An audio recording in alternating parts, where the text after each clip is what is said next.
আলুটা ভাজার জন্য আস্তে আস্তে ছেড়ে দেবো। লাল লাল করে আলুটা ভেজে নেব। সব আস্তে আস্তে আলুটা ভালো করে ভেজে নিয়েছি। এবার এখানে দিয়ে দেবো পরিমাণ মতো জল,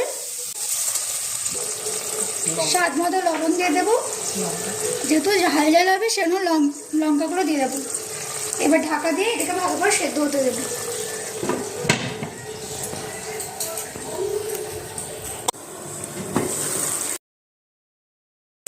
আমি মাঝখানে খুলে একটু দেখে নিয়েছিলাম আলুগুলো সেদ্ধ হয়েছে কিনা। আপনারাও দেখে নেবেন আলুগুলো সেদ্ধ হয়েছে কিনা। সেদ্ধ না হলে আর একটু জল দিয়ে ভালো করে সেদ্ধ করে নেবেন। এবার পোস্তটা আমি দিয়ে দেবো। আঁচটা কম করে দিয়ে আমি পোস্তটা দিয়ে দেবো। আঁচটা কম করে পোস্তটা দেবেন। গরম আছে যদি পোস্ত দেন পোস্তটা কেটে যাবে তাহলে।